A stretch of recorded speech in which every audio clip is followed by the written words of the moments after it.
Chilly morning here in the Midwest, but finally we're out of those freezing temperatures. So if you follow the channel, you know that I have a dumpster business. Right now I am in the backup truck while my driver Keegan is running around doing dumpsters. The cool thing about operating a dumpster business is the overlapping opportunities that you have. Keegan picked this up this morning and then he emptied it and then he actually brought it here for me to use. That's the nice part about having the overlapping service is I actually can use my own dumpsters from my company to take care of my triplex here. If you've been following the journey on the channel for a while, you know that I have a couple rental properties. This is one of them. This is actually my smallest unit now. It is a 3-unit apartment building.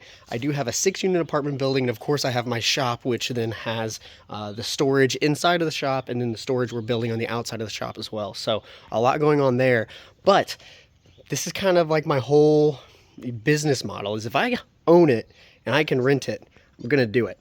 So because I have the rental property, I have equipment I rent, and I have dumpsters that I rent as well. It's kind of nice because I can use the equipment to demo things. I can use the equipment to, improve space. And then of course have the ability to get rid of trash at a much, much cheaper rate, whether that is a remodel and or, a tenant who destroys a property. So this kind of stuff does happen. Not often to me, luckily, but it's only a matter of time.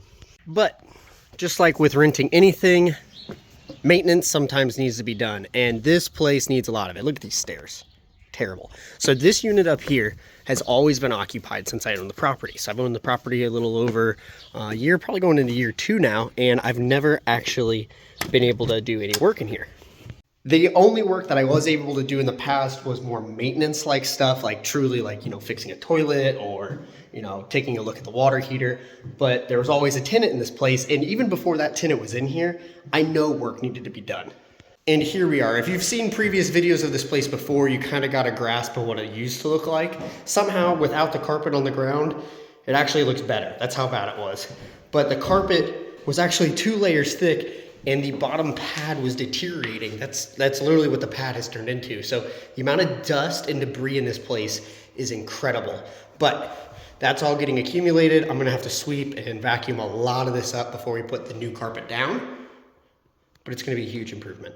I normally never put carpet in a unit, but when it is an upstairs unit, you kind of have to, because otherwise the tenants below suffer from the constant walking back and forth, especially if there was a pet in here, which we probably won't allow because of the carpet, and so much of the place is carpeted. But you start to really catch on to certain things you are okay with and you're not okay with when you do have your own apartment buildings. So like I said, the major things that still need to be done is this porch basically needs to be rebuilt. The porch right here is not bad, but the stairs themselves, that is a liability. We have got to remove these and replace them. Other little things, this door might get replaced. Carpet's definitely going to get replaced in here. We're already kind of to that. I will not be doing that. I will pay somebody to do that. I have painted so much in here already. So this was that old style like wood paneling from the 70s. I think we still might have one. Yeah, we still have a little bit left to just give you an idea of what that used to look like. Hate this stuff. This entire room was just the same. It was all wood paneling, so we do at least have some drywall up. I did not do the drywall. I'm not a drywaller, but I do have some guys that are very good at drywalling, although I have been very upset with them lately on one other thing. I have a contractor that I call for a lot of stuff, and he is really good, but sometimes when he brings some other guys with him to help, things get missed that I don't think he would be really happy about. He did this tile shower. He did a fantastic job in my opinion, not only with the shower, but the drywall in this room, because it used to just be paneling. But one thing that I found incredible was how much of this wall he basically had to rebuild because it was a kind of unique surround that clicked together and it was just terrible. So he had to actually put more studs in here. He got the tile up and it looked great, but then it kind of for me was ruined in a way. Not ruined, but some of the attention to detail of some of his guys was just really disappointing. Just take a look at this. I'm a self-taught carpenter, but why would you do this? Look at that detail. What is that? Why wouldn't you actually cut this short here and then bring this trim to butt up against this trim rather than do this nonsense here? That should have sat right here, and then we should have a perfect 90-degree angle between these 2 pieces of trim. To me, that was just like common sense. This piece of trim up here looks like somebody went out to their truck and just went, oh, I've got something that'll fit rather than going out to get a nice piece. It's not even like close to the same color either, so I know it's not something they had. Again, why is it like butted up there in the corner when that piece to the right doesn't even go to the ceiling? It's just weird. And I know he didn't do it, but his help did. Again, look at this. Look, it's really cut.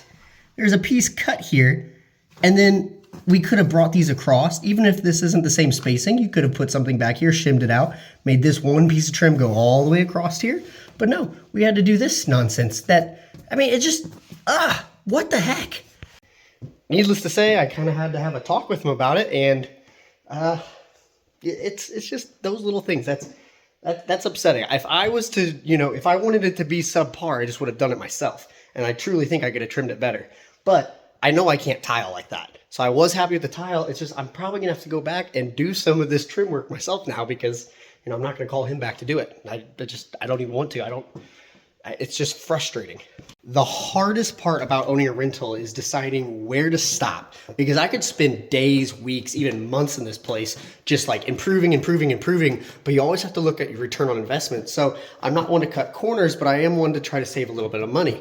Rather than drywalling all of this paneling, we, put 2 or 3 coats of paint on it, this agreeable gray, which I love that color, and it just looks a million times better. Would I prefer it to be drywall? Yeah, but we don't know if we're gonna sell this property yet or if we're gonna rent it out. And we'll get more into that, so stay tuned on why, I'm having a hard time deciding what to do.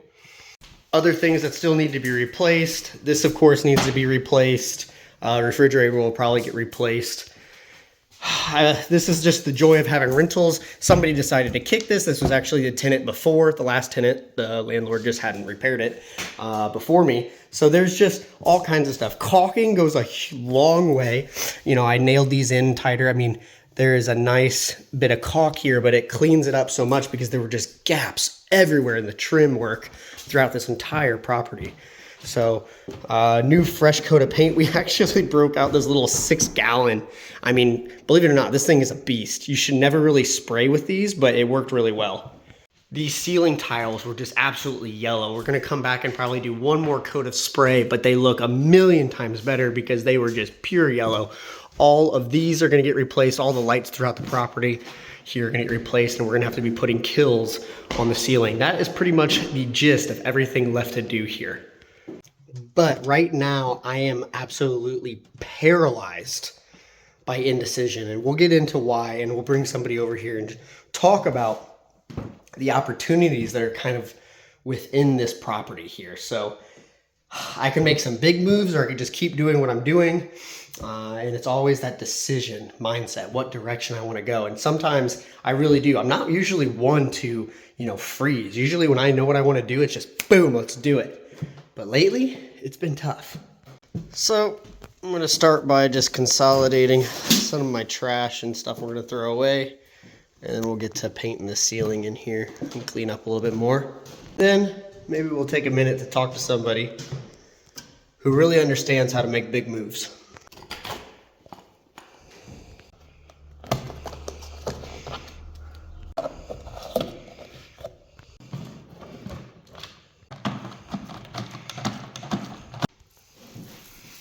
Oh, wow. That's a little different in color. This was so overdue. It's absolutely sucking through the paint.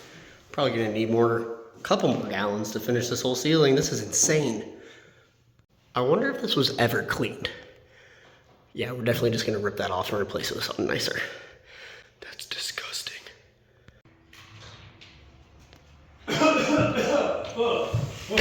What's up? Thanks, Kyle. What's up, my man? Watch out. Oh, wow, beautiful. Watch out. I love that. This is a nice place you got here. Do you think so? Would you live here? I live here. I do it. Once upon a time. Yeah. Back in the day. You've lived in a couple of war zones before. You have to do what you gotta do, right?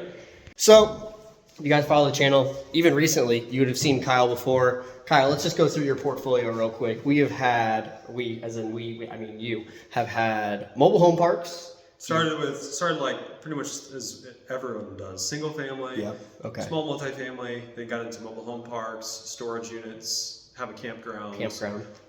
then some small commercial stuff. Don't forget that I have a farm. And a farm. I'm a farmer. See? Yeah. This is my straw hat, but I am a farmer. Farmer that hires farmers, right? That's right. I love that.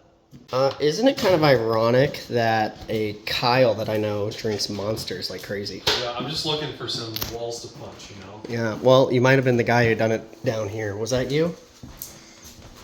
Yeah, no comment. No comment. And then somebody kicked that. There's actually like 3 huge fist holes through this door, so that's why I took it out. I actually ripped it off the wall. I was like, well, I own the place. I want to do it too.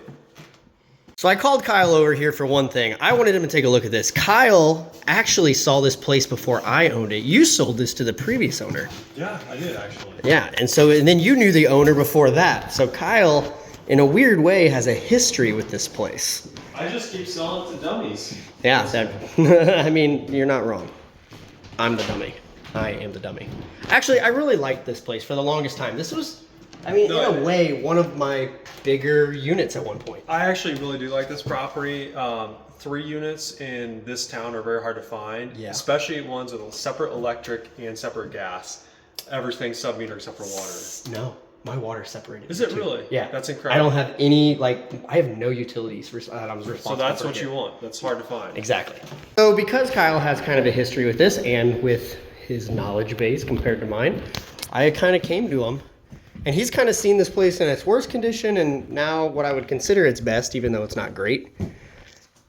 And I have a decision to make. Kyle, what's that? Do I rent it or do I sell it? I already know what you're going to say. Man, that's a hard question. Is it really that hard? I'd probably sell it. We knew that was coming. Why are you going to sell? Why am I going to sell? I think it really depends on everyone's situation. I know your situation, and I know that the 50 grand that you can make by selling this really quick, you're probably going to be able to use that somewhere else and make a better return faster. And he nailed this. I've only had this for about 2 years now, and I haven't even put that much into it. But even when I bought it, I had equity in it. I bought it at a low price, and it was worth more than that then. I put a little bit of work into it, so I kind of have an idea of where my equity position is, and it is probably 50,000 plus, easy. Yeah, I think the way that you can look at it is, sure, you're making some passive income every single month, you know, from the rent. You take the rent, you take out all of your expenses, and what's left is your cash flow. Now, the thing that I like to do is, okay, if you can make 50 grand real quick by selling it, how long would it take to make that 50 grand in the cash flow or by holding on to it? Absolutely. And let's break that down really quick. You want to break out a calculator? Sure. Let's do it. Okay, so keep in mind, these are super rough numbers, and this is also the Midwest, so very cheap. But let's say this thing rents total for $1,900. That's all 3 units. That's actually pretty close. Yeah, $1,900 a month times 12. So there's your gross. That's your total. We're going to subtract out roughly 45% for your expenses. That's going to leave you with $12,000 gross a year before, I should say more net, $12,000 net a year before you pay your mortgage payments. So if your mortgage payments are another, $900 some a month, you're pretty much going to be about breaking even. That's before, appreciation. So you got to keep that in mind. And so it's just the margins are pretty small. You absolutely nailed it, because at the end of the day, I did all of my, let's say, tax prep this year, and I looked at what I made cash flow wise. I made nothing. I mean, literally nothing between my properties. The only thing is I really gained was that equity we were talking about. So within 2 years, you could say I gained, 50,000 off this property based on forced equity and obviously depreciation that just happened. Yeah, and I still think that it just depends on your situation. I think that you could probably take that 50 grand and go buy a bigger property or even invest it back in the dumpster rental business, and you would multiply that money faster. The McDonald's strategy. Yeah. They're not a burger place. They're a real estate company. All right, so in summary, we should probably let the audience put their input in, because I don't think there's really a right or wrong answer. I think it really depends on your situation. What your goals are. Clayton, you can make a quick 50 grand, move that into a bigger property, invest into the dumpster rental business, or you could just hold on to this place and leverage against the equity that you have in it. At the end of the day, Kyle's right. I'm kind of done with this today. I'm burnt. But at the end of the day, he's right. I have multiple options here. I just need to decide what to do. I don't know what I should do, but I don't know if I will do it because I do have multiple, avenues here. We could even do a cash out refinance, keep the property, but I can't quite use just as much equity. And I think the 50,000 is actually on the low end of what we can do. And with me having the dumpster business, that could be multiple dumpsters. That could be, another truck. That could be another employee. Or I really like the idea of selling this, using the cash position to turn around and buy something bigger. Because in the grand scheme of things, I am a dumpster business, but I don't want to do that forever. I want to grow my wealth. And the best way to do that is to sell the small stuff and roll it in to bigger deals. Rolling Operations Dumpsters or Rolling Operations LLCs is what owns this property. This isn't under my name either. So this is a joint venture. And if I want to grow my net worth or my company's net worth to millions of dollars, it's probably easier to do it with this net worth too, like with the equity position, not necessarily liquid cash at all times. But to grow that value, I can probably do it faster with stuff like this than I can this. There's avenues that I could grow it pretty fast with this, but it's just not the direction I'm taking that business. I like to keep this as lean as I can, least amount of employees, least amount of equipment possible. While instead, I can take this kind of property, grow it to, huge units, not 3 units, not 6 units, but 10, 15, or even into commercial property or storage that would actually grow my net worth way faster. I also hope that you guys recognize where I started and where I've come now and how I got there and some of the kind of risky moves or, creative ways I did it. It wasn't mom and dad, they didn't do this kind of stuff. So that wasn't an option. So look back in some of my other videos, see kind of how I started to get into this, because it started with me living in the basement of a duplex that I bought. And it's turned into this, and I'm very blessed. I'm very happy everything's worked out so far, but I have a long way to go where my goals actually have me going. Forgot my freaking keys. I wonder how sturdy this is. Not very. I make these videos more for myself so I can actually look back later and see where I was, the decisions I made that get me where I hope to be later. And I hope you guys can take even a little bit of something from it, because if you're in, the mowing industry, or you have your own, bricklaying business, whatever it is, maybe you feel the same way. Maybe you come to the realization that working 9 to 5 every day in your own business isn't going to make you millions. So you need to start thinking bigger. Kyle is a great proponent of that. He's always like, think bigger. Whatever you're thinking, double it. Double the idea or the scope of it, because at the end of the day, that's what's going to grow my wealth. And it's still going to be under my business. It's still under like the success of my business. It's just not the act necessarily of my day-to-day operations the way that maybe some people realize. So go ahead and tell me what you do. You'd sell it, buy another place, buy more dumpsters, buy a truck. Would you just say, forget it, I want a Nissan GTR? I'd sell that place, buy a GTR. Don't think I didn't think about it. Hope you decide to subscribe and you can, stay tuned to see what this entire channel and, what this business turns into over the next couple of years. Hope to catch you guys in the next one. Make sure to keep grinding, and I'll catch you next time.